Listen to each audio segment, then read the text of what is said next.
Radhe Radhe everybody. Hope you're all studying the Gita.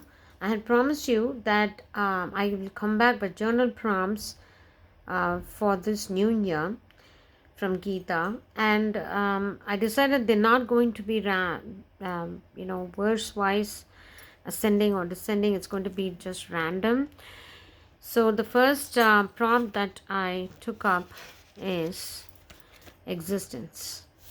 I took two verses. One is 216, which is na sato vidyate bhavo na bhavo vidyate satah ubhayorapi drishtontas tvanayos tattvadarshibhihi. And I took 1516, which is dvavimau purushau loke ksharaschakshara eva cha ksharah sarvabhutani kutastokshara uchyate. So these two talk about what exists, what doesn't exist, what is real and what is unreal. And taking the meaning and the purports of these two verses, I will journal about these following things, the key points of contemplation. But before we even go into what I'm going to be contemplating and journaling about, let's read the meaning of both 216 and 1516. The unreal has no existence, the real never ceases to be. The reality of both has thus been perceived by seers of truth. That's 216. And let's see 1516 is the perishable and the imperishable too. These are two kinds of purushas in this world.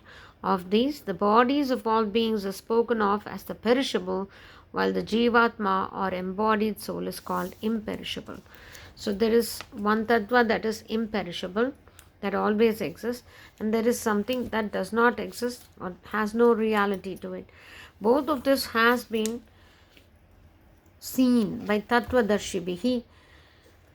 Those who have seen the tattva know the reality of both reality and unreal stuff.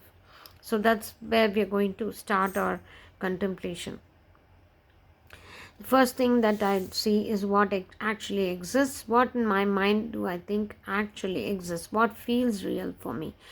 And then we will go more into when, in what circumstances in my life have I felt the reality of unreality, which is some things that seem futile, some things that seem very unreal, very temporary, are right in front of us, and still we attach some importance to it and make it real for us.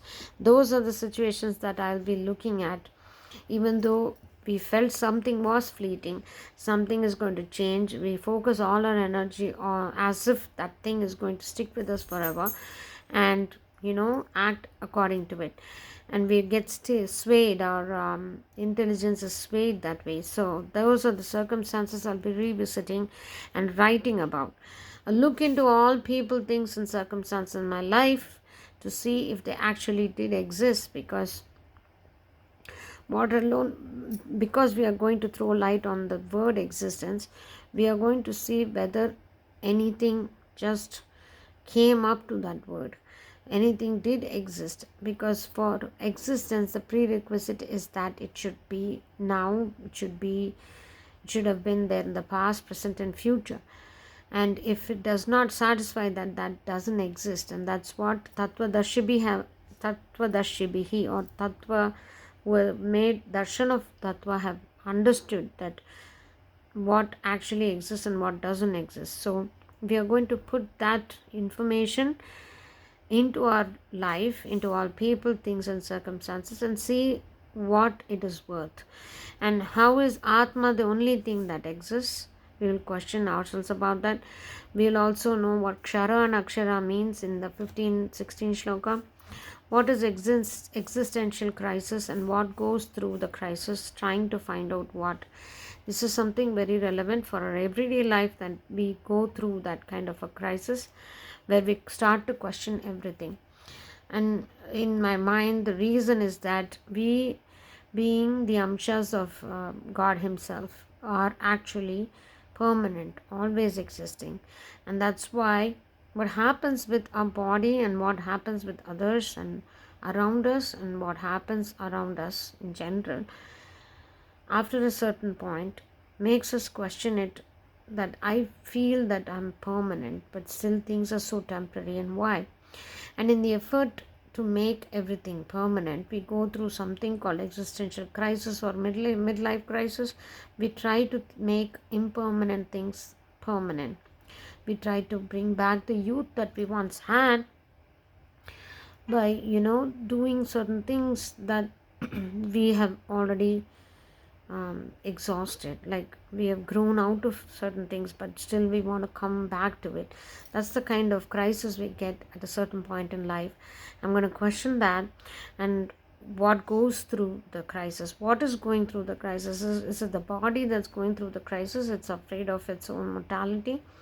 Is it the mind that's going through the crisis, that more and more mind finds itself being unreal, and that's why it just throws its own tantrums, so to speak? And what exactly is being found out, and who finds it?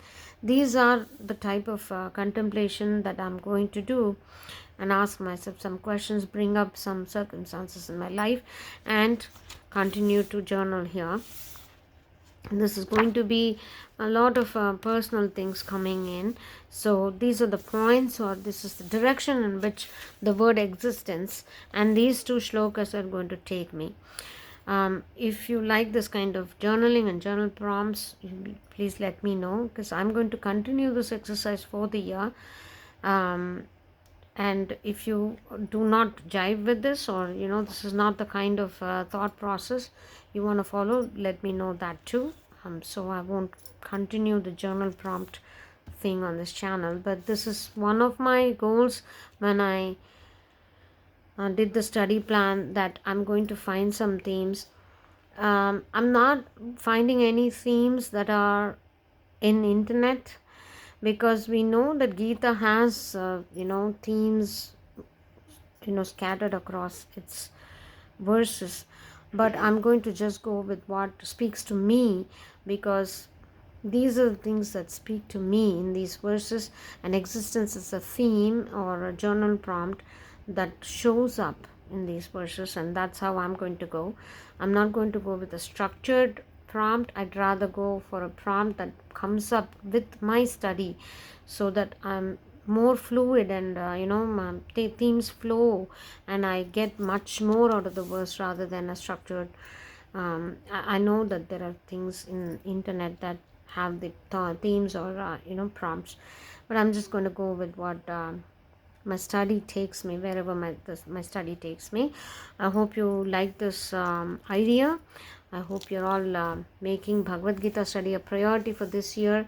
May Lord Sri Hari bless us all with strength, with enthusiasm to continue our Bhagavad Gita study.